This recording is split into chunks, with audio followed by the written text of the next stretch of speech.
거의 이렇게까지 데이터를 보면 거의 이제 실패 확률이 되게 낮습니다. 자, 그래서 보면 이제 서울 같은 경우에는 자, 서울은 이제 보면 이제 전세 대비 저평가도 현재는 조금 고평가고요. 그래서 서울 이제 현재 좀 고평가다. 그 다음에 입주 물량을 보면 입주 물량이 작다. 그 다음에 신축에 대한 수요는 많다. 근데 기축에 대한 수요가 조금 부족하다. 아직까지. 그래서 서울 기준. 네. 자, 한 개씩, 한 지역씩 봅시다. 자, 여러분들도 이거 이렇게 보면 될 거예요. 서울 와서 자, 소득 대비 저평가 보니까 현재 고평가다. 그 다음에 전세 대비 저평가도 현재 고평가다. 그 다음에 시세는 조금 오르고 있지만 물량, 입주 물량 작다. 그 다음에 매물량은 많이 쌓이고 있다. 그러면 반등을 하더라도 폭발적 반등은 좀 힘들겠다. 그 다음에 제가 만든 자료에서 보면 수도권 자체는 이제 공급 절벽까지는 아니다. 조금 부족한 정도인데 여기서 3기 신도시가 딱 더해버리면 어떤 변수로 작용될지 모른다. 그래서 먹거리는 작은데 향후에 리스크는 조금 있단 말이에요. 예. 그래서 저는 서울, 인천, 경기는 조금은 이제 불장처럼 달려가는 그 시기는 아니다 봐야 되고, 그러면 서울, 인천, 경기를 꼭 하고 싶다 하면 제가 만든 것 중에 개별 도시별로 구군별로 분석해서 낙폭이 큰 거 있죠. 예. 해운대 자체는 이 과거에 제가 이제 수영구 이 파일에는 제가 이거 5월달 파일까지 같이 넣어서 드릴 거예요. 그래서 뭐 예를 들어서 수영구 보면 자, 수영구 자체가 24% 고평가거든요. 되게 고평가예요. 그런데 이런 것들 있죠. 자기가 그냥 낙폭 가대가 있는 게 있단 말이에요. 광안, 쌍용, 예가, 디오션 이런 것들은 하락폭이 큽니다. 이런 것들은 조금 미리 들어가도 되는 거죠. 예, 내가 꼭 실수요를 해야 된다. 혹은 투자를 해야 되는데 내가 꼭 지금 사고 싶다. 이런 분들은 이왕이면 개별 단지를 하나하나 해가지고 그 중에 저평가된 거를 사면 된다. 이건 전체 지표니까. 네. 근데 전체 지표 중에 대장급이 좀 싸다? 그럼 더 좋은 거죠. 예. 그래서 수도권은 주의가 필요하다. 주의가 필요한데 내가 꼭 사고 싶다면 요거를 대입해서 낙폭 가대가 컸던 것들 이런 거 위주로 좀 사시는 게 좋겠다. 이래 보면 됩니다.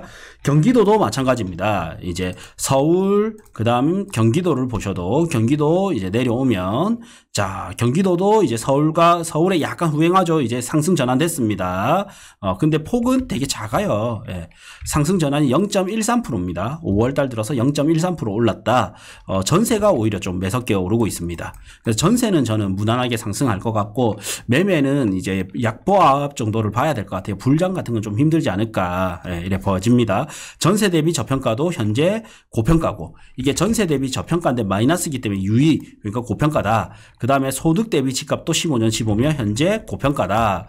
그 다음에 전세 가율도 지금 안 받쳐준다. 안 받쳐주죠. 그러면 대출이라도 받쳐줘야 내가 집을 살려면 어쨌든 돈이 있어야 집을 살 거 아니에요. 그러면 대부분 사람들은 모은 돈, 종잣돈 플러스 대출 OR 전세단 말이에요. 그래서 이 전세가 받쳐주거나 대출이 받쳐줘야 수요가 딱 붙을 수가 있어요. 결국 돈이 있어야 사기 때문에. 근데 현재 전세가율도 안 좋고 아직까지는 대출도 규제가 크다. 그러면 수요가 받쳐주기가 힘들다. 그러면 이제 경기도는 현재까지는 입주 물량이 작은데 고평가 1대1이단 말이에요. 저는 어떻게 하냐면 수요, 공급, 가격 이렇게 놓고 가치 이렇게 놓고 저평가 이제 수요가 이제 부족하다. 그러면 마이너스. 그다음 수요가 늘어난다. 플러스. 그럼 공급이 부족하다.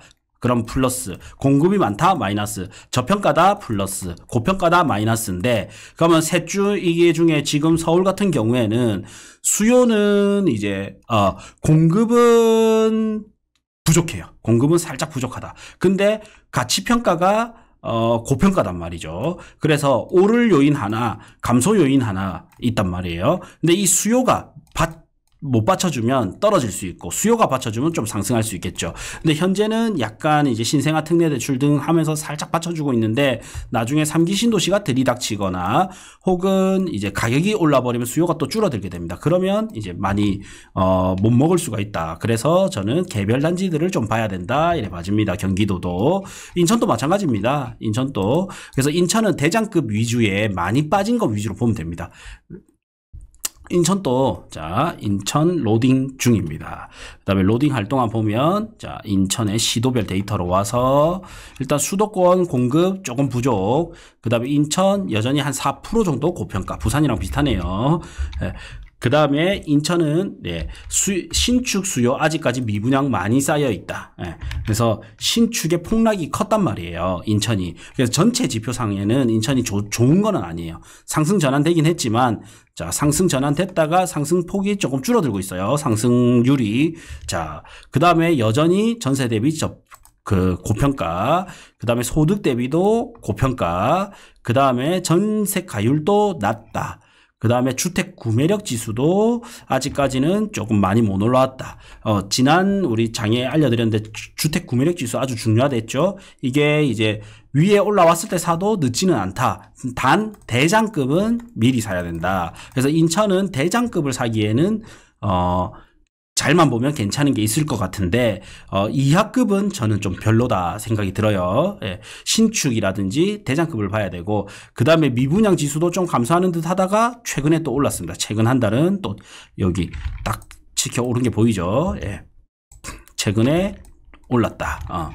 자, 그래서 서울, 인천, 경기는 어차피 한 바구니고 그래서 봤을 때는 저는 대장급 위주로 좀 보는 게 낫겠다. 이렇게. 그리고 혹은 낙폭과대가 있었던 걸 보는 게 낫겠다. 서울, 경기는 크게 하락했던 걸 좀 보면 좋겠다. 그 다음에 인천은 조금 대장급 중에서도 하락 많이 눌려 있는 걸 보면 좋겠다. 이런 생각이 들고요.